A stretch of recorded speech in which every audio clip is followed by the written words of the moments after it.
So I said this would happen sooner or later. I had to compare the two. So we have the Omega Seamaster 220150 Planet Ocean here on my left, which is just a classic watch. This one's from like 2005, I believe, or somewhere around there, maybe '08. But this is the first gen Planet Ocean, and I think it's the best one they ever made. Beautiful black, matte black dial. Nice, huge lume plots. Lume is incredible. Very, very bright. Then we have the Omega Seamaster 300M. Beautiful dial. Huge, tall lume plots, sword hands, master coaxial movement.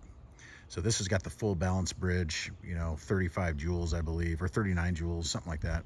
And then this one here, believe is a 27 joule modified ETA 2892 with the coaxial, movement. So I believe it's the 2500C to be exact on this Planet Ocean, but both keeping excellent time.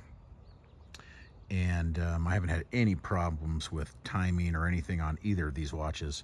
What I do like about the older Planet Oceans and older Seamaster models is they have a smaller helium escape valve, which that is something that bothers some folks on the Seamaster 300M. Doesn't bother me like too much, but honestly it's out of proportion with the crown.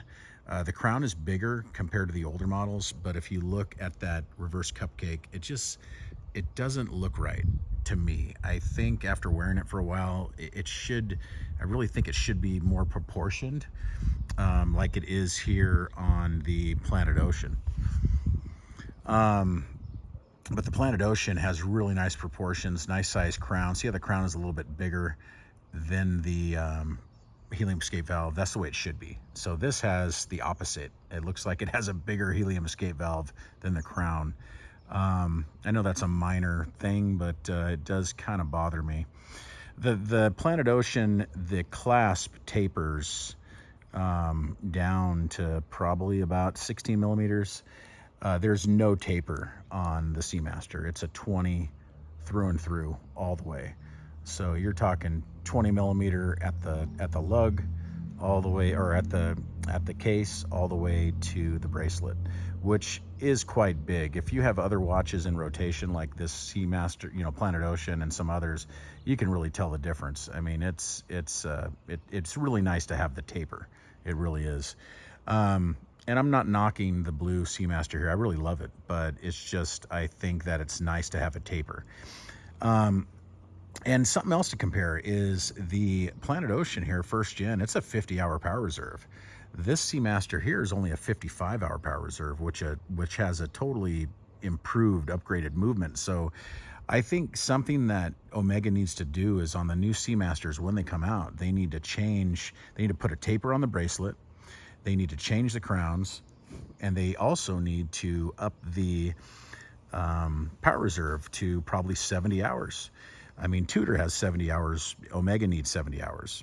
Maybe even go up to 80, Them being in the Swatch group, you have the Powermatic 80, which honestly isn't a very good movement from my experience, but 80-hour power reserve would be much better, and it would definitely, it'd be over Rolex or Tudor. So I think that's something that Omega needs to do. And other than that, I think this watch, if those changes were done, this watch here would be absolutely perfect. It would just be absolutely perfect. But yeah, just wanted to kind of compare the two. Out of these two, my favorite, honestly, is the Seamaster Professional Planet Ocean. It's really my favorite. It's definitely my favorite watch of all time. Even over the Submariner. I just love the dial. I love the look of it. Everything about it is just perfect, and it harkens back to the vintage Omegas, Seamasters back in the day, the 165024, I believe, to be exact. But just an amazing watch. But I like them both. I really do. I like them both. But if I was to sell one, it'd be this blue one right here. I would definitely sell it. I do like the smaller font on the bezel, on the rotating bezel on the Planet Ocean, over the bigger cartoonish font on the Seamaster 300. I just think it's It looks better, much better. So let's do a lume shot real quick, and then we can kind of close on this little comparison here. So the lume is incredible on both. Bigger lume plots on the 300M, but I think with those hands, the skeletonized hands, it's just not as legible. It's kind of blurry. There we go. As this one here, I just think that there's much more surface area on the Planet Ocean. But I mean, they're both great, and they're both evenly applied. They're super bright. Very good looking on both. I like the lume. So the rotating bezels, let's hear them. So let's see if I can, there we go. So on the 220150, very good action.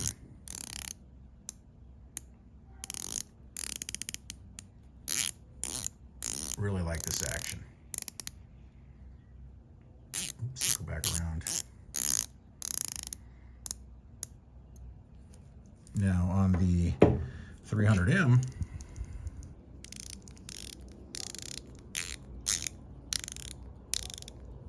sounds good.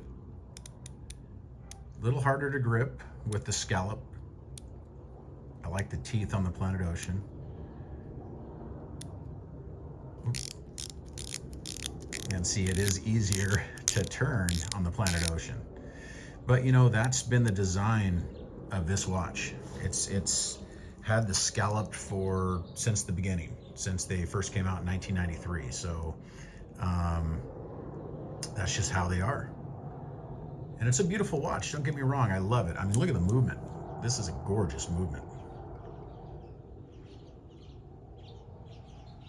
It's a great looking watch. It's made very, very well. It's just, they need to do a couple little things just to trim it down, that's all. Put it on a little diet and it will be absolutely perfect. And I really like the glide lock style, you know, their version on the bracelet. You just push this in, pull it out. I really like that. I think that's awesome. It's just they need to trim this down. Trim it, just bring it in about 16 millimeters, maybe even 18 millimeters, 20 to 18. That would really help.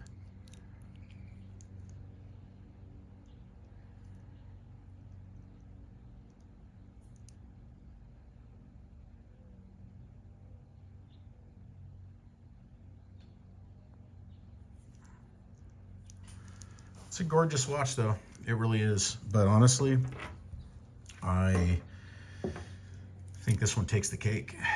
I really do. This one's really something.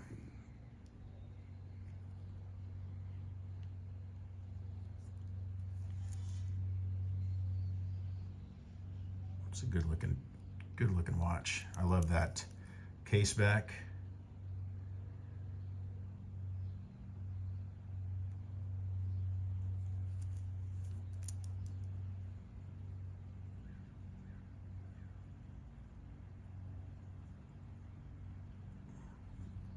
Very good looking watch. Anyway, thanks for watching my little comparison between the vintage Omega Seamaster Planet Ocean 1st Gen and the current Seamaster 300M ceramic. Thank you so much. Please like and subscribe. I'll see you in the next one. Bye-bye.